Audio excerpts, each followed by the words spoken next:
nagpakalayo-layo tayo sa Kanya. Hindi lahat tayo may kinalakhang pamilya na maituturing nating tahanan. Pero may Diyos na nagbibigay sa atin ng Kanyang tahanan sa loob mismo ng Kanyang puso.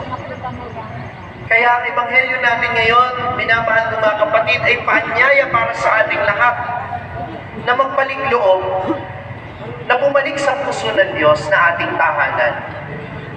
Akala kasi natin, mas magiging masaya tayo kapag nagpakalayo-layo tayo. Saan tayo pumupunta? Doon sa lugar kung saan tayo maglulustay ng pera. Sa mga mamahaling resorts, sa mga bansa na malalamig, o kaya naman sa mga bisyo na nagbibigay lang naman sa iyo ng panandaliang kaligayahan. O kung minsan, sa mga tao na akala mo magbibigay sa iyo ng kapanatagan at pagmamahal, pero bandang huli, pagtataksilan ka lang din naman. Kasi hanap tayo ng puwang sa puso ng ibang tao. Hanap tayo ng puwang na mapagpapahingahan sa mundo.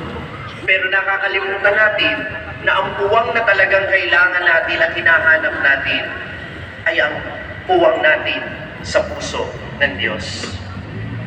Minamahal ko mga kapatid,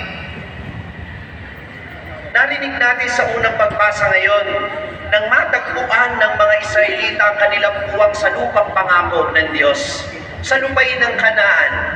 Sa lupain ng Kanaan, doon umani sila ng mga bunga ng pagsusumikap. Dati naghihintay lang sila ng biyaya mula sa langit. Pero iba po ang pakiramdam kapag pinaghirapan mo yung kinakain mo. Tama o mali? Iba ang pakiramdam pag alam mong yung nakahain sa hapag ay bunga ng pagmamahal mo, bunga ng pagsusumikap mo. Amen?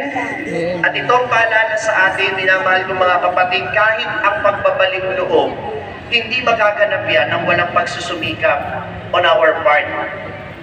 Totoong maawain ng Diyos, iniaalok niya ang kanyang awa. Katulad ng mahabaging Ama, papalapit pa lang tayo sa Kanya, sumasalubong na siya. Pero hindi natin matatagpuan ang yakap ng Diyos kung hindi tayo tatayo at hindi tayo lalapit. If we will not take the first step forward, hindi tayo magkakamit ng kapanatagang hinahanap natin. Kaya anong panyaya sa atin? We have to take the first step. And what is the first step? Be reconciled with God.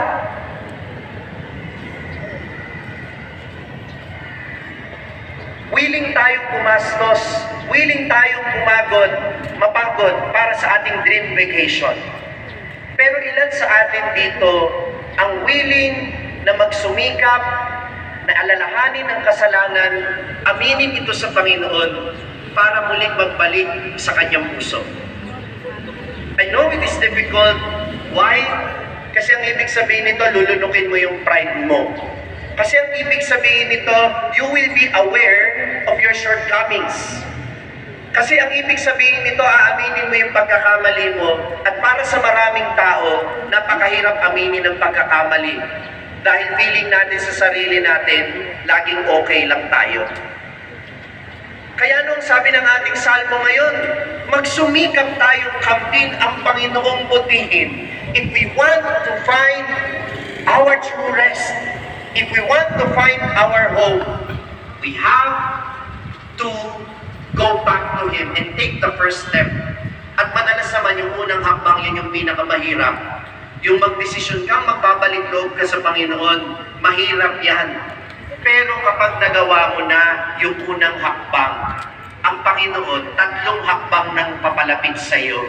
Sinasalubong ka niya, siya na mismo ang aakay sa iyo, pabalik sa iyong tahanan. Dahil yung kapanatagan gusto mo para sa sarili mo, pero higit na mas gusto ng Diyos yun para sa iyo. Sino ba ang lumayo? Ikaw. Hindi naman siya. All the while, nandyan lang ang Panginoon sa tabi mo. Sa mga panahong nakukonsensya ka sa mga masamang ginawa mo, yun ang Panginoong kumakatok sa puso mo. Pero hindi mo siya pinapansin. Gusto ka niyang yakapin, pero Pero ikaw, hindi ka pa handa. Bakit? Ayaw mong bitiwan yung kasalanan na paborito mo. Ayaw mong bitawan yung galit. Ayaw mong bitawan yung paghihigante na akala mo nagbibigay sa iyo ng kaligayahan. Akala mo masaya ka na nahihirapan yung taong kagalit mo. Akala mo masaya ka na naglilibang ka lang. Pero pag naman natahimik ang kalooban mo, alam mo hindi ka naman totoong masaya. Dahil alam mo na meron kang problema. And God is inviting you, uwi ka na. Magbalik loob ka na. Kaya nga nakatutuwa yung mga kumpisala natin dito sa simbahan. Tignan po ninyo dun sa likod. Ang kumpisalan, tignan po ninyo. May bubong, may bintana, may pinto. Di ba mukhang bahay? Sapagkat ang ating tahanan ay ang pagbabalik loob sa Panginoon. Nasa bungad yan ng simbahan dahil yan ang unang hakbang para tayo makisalo sa huling hapunan. Sa Ebanghelyong narinig natin, ano ba ang nagkumbinsi sa bunsong anak na magbalik loob sa ama? Gutom. Very good. Nagutom kasi, kaya siya natauhan kasi nagutom. At ano ba ang iniaalok sa atin ng Panginoon sa bawat Eucharistia? Hindi pinatabang kuya, hindi lechon. Ano ang ibinibigay niya sa atin? Ang kordero ng Diyos na nakawawala ng kasalanan ng sanlibutan. Si Jesus mismo ang nakahain. Si Jesus mismo ang ating pagkain. At ito'y bukas para sa ating lahat. Pero hindi ka naman masaya na makikikain ka lang na alam mong yung naghahain, inaway mo. Di ba? Makikikain ka ba sa isang taong alam mong inaway mo at nagawan mo ng masama? Makikikain ka ba? Hindi.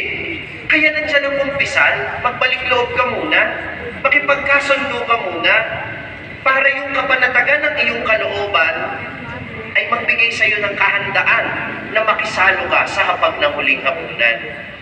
Kaya ang ginawa muna ng bunsong anak bago siya kumain sa piging, lumapit siya sa kanyang ama at inamin niya, "Ama, nagkasala po ako sa Diyos, nagkasala po ako sa inyo." Di ba may katunog? "Padre, patawarin niyo po ako sapagkat ako'y nagkasala. Father, bless me, for I have sinned." Yan ang mga unang salitang binabanggit natin sa kumpisan, katugmang-katugma ng mga salita ng alibughang anak. Lahat naman tayo, in one way or another, naging alibugha sa Diyos. Tinalikuran natin ang kanyang pag-ibig. Katulad ng alibughang anak, binigyan tayo ng yaman. At ano ang yamang ibinigay sa atin? Ang ating buhay, ang ating isip, ang ating kalayaan. Pero sa natin ito ginagamit? Nilulustay natin ito sa mga walang kwentang bagay. Nilulustay natin ito sa mga bagay na akala natin magpapasaya sa atin, pero bandang huli, empty pa rin tayo. Bandang huli, malungkot pa rin tayo. Sapagkat ipinapaalala sa atin ngayon, magiging masaya lamang tayo kapag nakatagpo tayo ng kapanatagan, kapag nakita na natin ang puwang natin sa puso ng Diyos. Kaya ngayong panahon ng Kwaresma at lalo ngayong linggo ng kagalakan, sana ang maging kagalakan ng ating mga puso ay ang pag-asa na mawalan man tayo ng puwang sa mundo, mawalan man tayo ng puwang sa puso ng ibang tao, hindi tayo mawawalan ng puwang sa puso ng Diyos. Yan ang ating tahanan. Kaya ano pang hinihintay mo? Umuwi ka na. Hinihintay ka na niya sapagkat ang gusto niya, yakapin ka ng mahigpit. Sapagkat kahit ikay nagpakalayo-layo, hindi niya nakakalimutan. Ikaw ang anak niya, minamahal. Amen.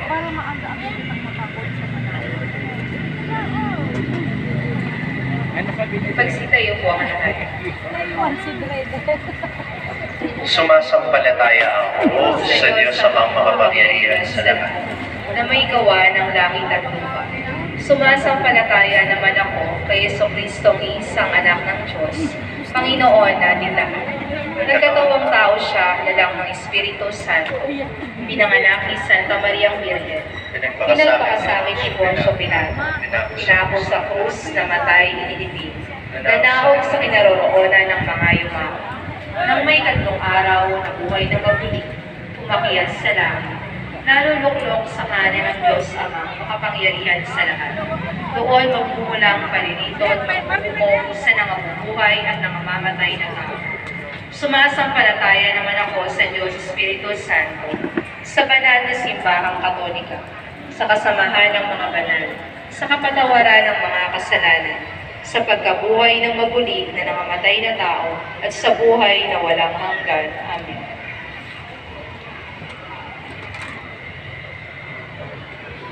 Marami hindi ko pa-count sa'yo.